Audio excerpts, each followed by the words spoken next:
नमस्कार दर्शकों, जैसा कि आप देख रहे हैं प्रयागराज में महाकुंभ 2025 पूरी तरह समाप्ति की ओर है। 45 दिनों का यह महाकुंभ बड़ा ही दिलचस्प रहा।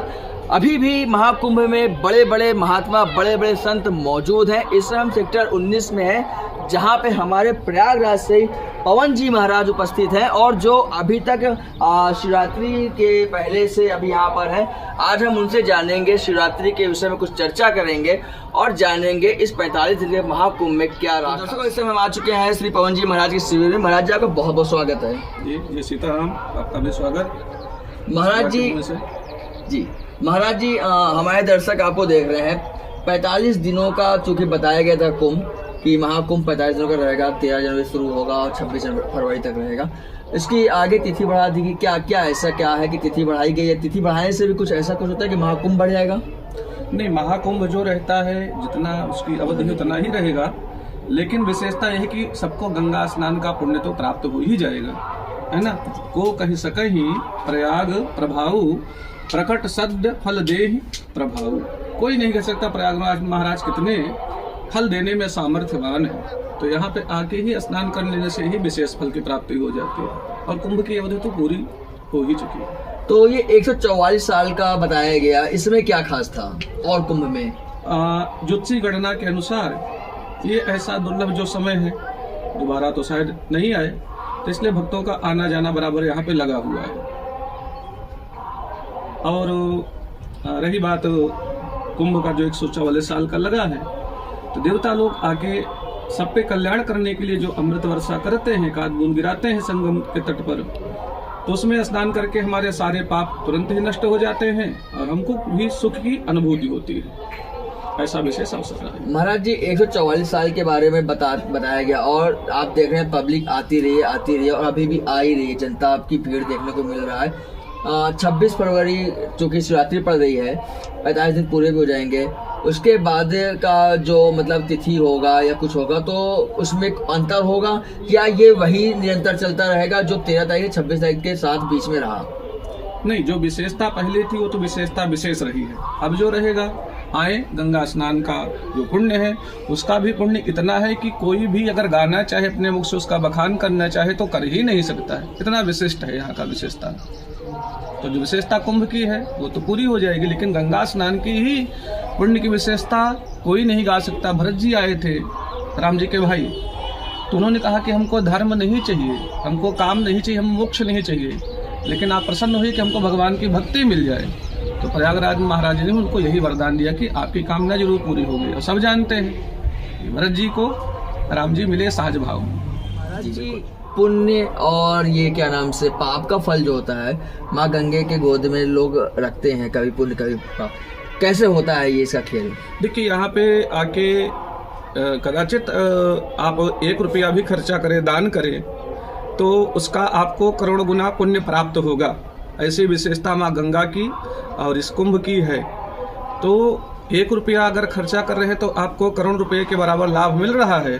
तो यहाँ पर आए तो एक विशेष सावधानी बरतें कि आपसे पाप भी ना होने पाए।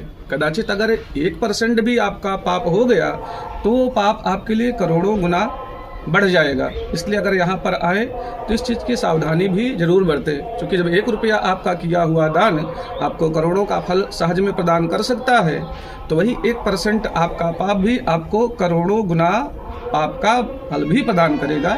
ये माँ भगवती का आशीर्वाद और उनके प्रभाव से ऐसा यहाँ संभव होता है। तो दर्शकों, आप देख रहे हैं बहुत ही खास जानकारी कि माँ गंगे गोद में आके किया हुआ थोड़ा सा पुण्य भी करोड़ों गुना पुण्य होता है। लेकिन अगर यहाँ पे आपने गलती से, भूल चूक से, अनजाने में अगर कोई पाप भी किया है तो वो भी उसी के मुताबिक करोड़ों गुना ज्यादा फल उसको वैसे ही प्राप्त होगा जैसा आप कर रहे हैं। करोड़ों गुना उसकी वृद्धि कर लीजिए, आपका पुण्य कर्म आपको करोड़ों गुना फल प्रदान करेगा और आपका एक छोटी सी गलती आपको करोड़ों गुना आपका भागी भी बना देगी। तो इसलिए यहाँ पे आए तो सावधानी इतनी जरूर बरतें। महाराज जी, चूंकि आप अभी तक रुके हुए हैं और अब आपका प्रस्थान कब होगा, शिवरात्रि के लिए क्या खास है? अब शिवरात्रि के लिए विशेषता ये है कि भगवान भोले बाबा का ये विशेष दिन, शास्त्रों का मानना भी ऐसा है कि इसी दिन भगवान भोले बाबा के भगवती पार्वती के साथ विवाह हुआ और इसी दिन भगवान भोले बाबा भी लिंगावतार में आए। जो शिवलिंग बनता है, शिवलिंग है, तो भगवान ने इसी दिन लिंगावतार धारण भी किया और इसी दिन संसार का कल्याण करने के लिए भगवान ने जो हालाहल विष है उसका पान भी किया है।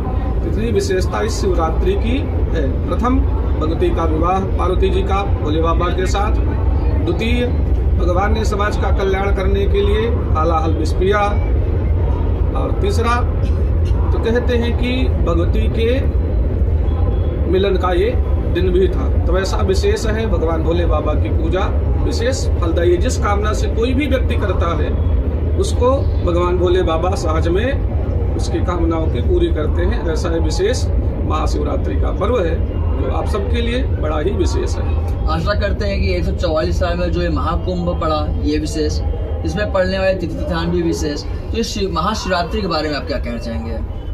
महाशिवरात्रि देखिए हमेशा साल में इस दिन तो आती है, जो कृष्ण पक्ष है इसमें चतुर्दशी जो आ रही है इस पे रहती है।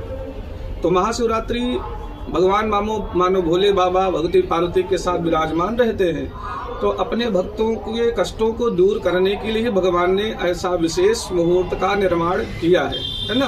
कहते हैं मूलम धर्म तरोर विवेक जलधे, ये जो धर्म है उस धर्म की जो जड़ है, शाखा नहीं, पत्ते नहीं, जड़, तो उस जड़ को भगवान भोले बाबा पकड़ के बैठे रहते हैं। और जब जड़ से जल मिलता रहता है तो पौधा हरा भरा बना रहता है। तो मानो धर्म रूपी उस पौधे की जो जड़ है वो भगवान भोले बाबा ही है। तो भगवान भोले बाबा का तनिक भी इस विशेष अवसर पर पूजन अर्चन सारी कामनाओं की पूर्ति के लिए ही भगवान भोले बाबा ने ये महाशिवरात्रि का निर्माण किया। ऐसा विशेष महाशिवरात्रि। तो दर्शकों आपने देखा महाशिवरात्रि पर विशेष रहा कि इस बार पूजन से क्या फल मिलने वाले वो भी महाराज जी बताएंगे। महाराज जी पूजन की विशेष विधि और फल क्या है? महाशिवरात्रि की विशेषता यह है कि जिस कामना से आप भगवान भोले बाबा का अर्चन पूजन कर रहे हैं वो सारी कामना भगवान भोले बाबा आपकी पूरा करेंगे। कन्या का विवाह, किसी कन्या का विवाह कदाचित नहीं हो रहा है तो इस दिन भगवान भोले बाबा की पूजन करके योग्य वर प्राप्त कर सकती है।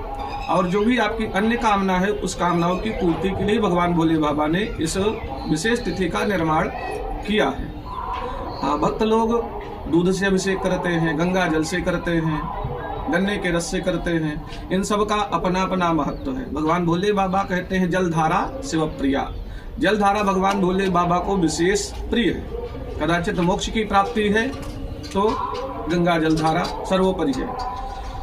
कामनाएं कोई भी पूर्ति करना चाहते हैं तो उसके लिए गौ माता के दूध से भगवान भोले बाबा का अभिषेक करें, आपके लिए विशेष है। लक्ष्मी जी की कामना है आपको कदाचित तो गन्ने के रस से भगवान भोले बाबा का अभिषेक करें, बहुत विशेष है।